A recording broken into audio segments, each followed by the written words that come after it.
Magandang umaga mga mama diskarte. Ngayon ay magluluto tayo ng kulo sa latik. Siyempre kailangan natin ng kulo or breadfruit. Kailangan din natin ng 4 na tasa ng gata ng niyog, 1/4 kilo ng brown sugar, at 1 kutsara ng vanilla. Kung familiar kayo sa prutas na ito, ayan, pwede ninyong itry ang recipe na to na natutunan ko pa mula sa aking nanay. Kaya kung meron prutas na ganito sa inyo, naku, wag na ninyong palampasin, magluto na kayo niyan. Kasi alam nyo ba na ang breadfruit ay sagana sa fiber. Sagana ito sa vitamin C at potassium at iba pang vitamins and minerals na nakakatulong talaga sa atin. Nakakatulong ito sa pagpababa ng ating blood cholesterol at blood pressure. Kaya ayan, subukan na natin ang masarap at masustansyang kulo.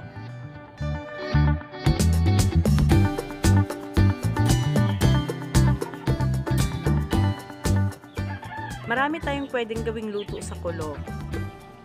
Pero ang gagawin ko ngayon ay kulo sa latik. At ayan, pagkatapos natin mahugasan ang kulo, i-divide lang natin siya para magkasya sa ating kaldero. At pakukuluan natin siya hanggang sa lumambot for about 10 minutes.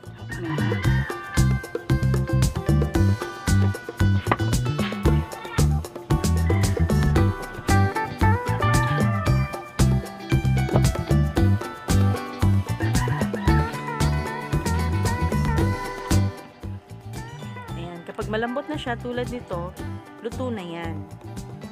Palalamigin lang natin ng kaunti para mabalatan natin. Nasa sa inyo na kung bago nyo isaing, balatan nyo muna, or tulad din ng ginawa ko na pinakuluan ko muna bago ko siya balatan at tanggalan ng core, yung sa gitna niya.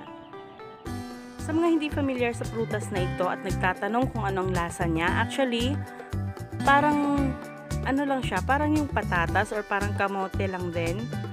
Pero yung may amoy siya na maihahalin tulad mo sa langka, sa marang. Pero hindi kasing tapang ng amoy ng mga prutas na nabanggit ko. Medyo mild lang siya.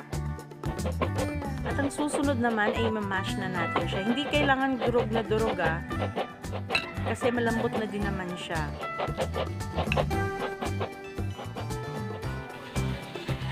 Bibilugin na natin siya sa sizes na gusto nyo.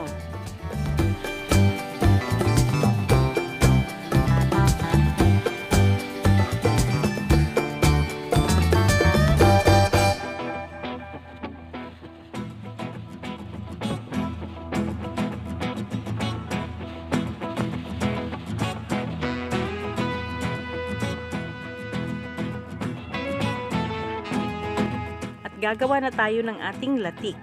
Yan, nilagay ko na yung 4 cups ng gata, 1/4 kilo ng brown sugar, at 1 kutsara ng vanilla. Pakukuluan lang natin hanggang sa maging malapot siya ng kaunti. Hindi naman yung sobrang lapot na talaga na latik. Yung ano lang, yung parang nagtiken lang siya ng kaunti. At ilalagay na natin yung ating mga binilog na kulo.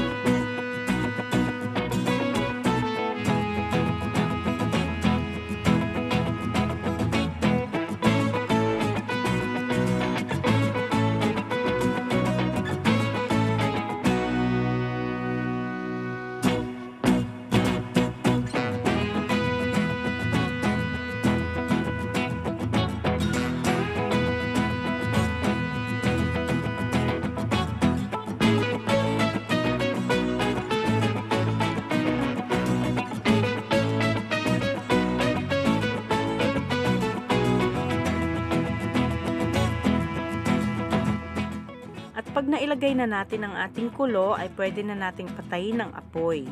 At ready na ang ating kulo sa latik.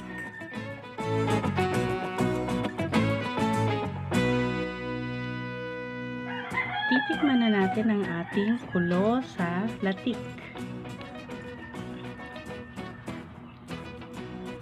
Sarap.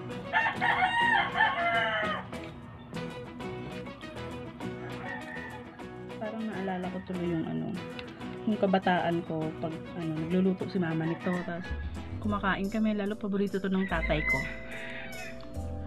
Sarap. Parang na-absorb na ng ng kulo yung latik. Sarap.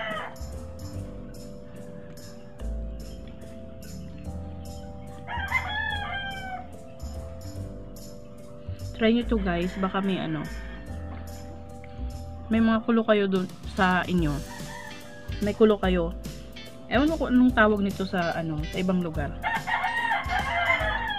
Basta dito sa amin ang tawag dito kulo. Tapos sa English ang tawag dito breadfruit. Nasa panahon siya, in season siya ngayon kaya nakapagluto ulit ako ng ganito.